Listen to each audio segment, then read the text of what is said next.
بسم الله الرحمن الرحيم الحمد لله رب العالمين والصلاة والسلام على رسول الله صلى الله عليه وسلم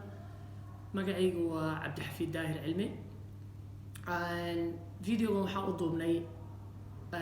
inaan qowmiyadeena Soomaalida aan ka wacyi gelino arimaha talaalka waxaan ahay qof bishii saddexaad sanadkan ilaa hadda arimaha talaalka ku hol jiray kana shaqeeyay meel clinic oo dadka lagu talaalo marka waxaan rabay inaan yar idin la qaybsado khibradda aan ka helay inta aan la shaqeynayay aan ku guda jiray arimahaas waxaan ku bilaabayaa shakhsiyan waxaan ka aaminsanaa talaalka kulley waxyaabo badan iyo warar badan baa la isla dhexmarayay oo arimaha talaalka ku saabsan aniga shakhsiyan hadee waxaan la yaabanaa boobsiiska lagu soo talaalka lagu soo saaray marka waxaan dhihi lahaa shakhsiyan wax dhibaato ah aniga wax kama aaminsanayn oo nin ilaahay tala saartay oo cilmiga science-kana hadee maadaama qof wax la soo baray oo aqoon iyo wax yar isku tuhmayaan ahaa dhakhaatiirta nin aaminsan ayaan ahaa marka baaritaan dheer markaan sameeyey waxaan ogaaday in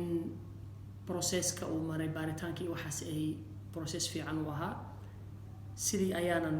kalsooni ku helay haddee dad Soomaali baan nahay warkan waa iska badan yahay marka dad badan baa iga celiyay inaan macnaha talaalka inaan qaato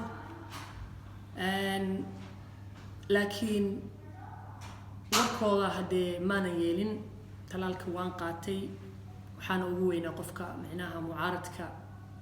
kasoo horjeeday inaan talaalka qaato aabahey macaan marka maalintan talaalka aaday xitaa umaanan sheegin waan ka qariyay si aan kalsooni macnaha buuxda u siiyo maadaama markaan talaalka qaato kadib inaan kalsooni ku helso talaalka asaga u qaato maadaama qof da'aya fikir ahaan marka talaalka maalinta aan qaatay waxyaabo oo iska jiraan symptoms ama maxaa la dhihi jiray caqabado yar oo lala kulmaayo maalinta talaalka la qaato marka habeenkii aan talaalka qaatay kisto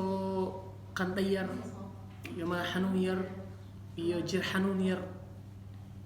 iyo meesha gacanta laga talaalay oo kisto ku yar xaniinayso intaan waxaan ahayn wax dhib kala ah iguma dhacayn marka taana waxay iska ahayd dhowr saacadood adiga muddo 3 hours habeenkii ilaa subaxii uma ahayd subaxii dambena waa caadi baan ahaa talaalkiya dowladda waxay bilowday xilli hore bilowday inay dadka la siiyo anigana waxaan ku jiray groupka ugu horeeyay dadka ugu horeeyay oo qaatay bisha 4aad sanadkan ayaan qaatay talaalkii hore kii labaadna bisha 7aad sanadkan ayaan qaatay marka intaan hadee wax dhibaato ah oo shakhsiyan isku arkayna ma jiraan waana fiyowahay waa noolahay waa kana marka ma sha Allah waxaan ku soo gabagabeynayaa hadalkayga waana guud kur socoto ummadda Soomaaliyeed dad iska waxaan nahay iska fagaaraha ku sheekeeya facebookyada ku sheekeeya youtube-yada ku sheekeeya nahay waxyaabo fara badan oo been ah oo been abuurna waxa way waa la isdhaafsadaa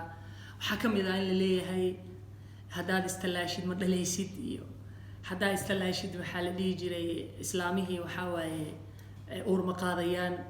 waxyaabo fara badan oo Soomaalida khalkhal badan gelisay iska jiraan waxaana waxba kama jiraan waxaad ka soo qaadaan sida maxaa la dhihi jiray caruurtaada ilmihiina yar oo talaalka geenaysaan oo kale waaye talaalka waa un kaas oo kale maadaama caruurtiina talaashaan talaalka hala qaato marka insha Allah taala khayr baa idin rajeenaya talaalka hala qaato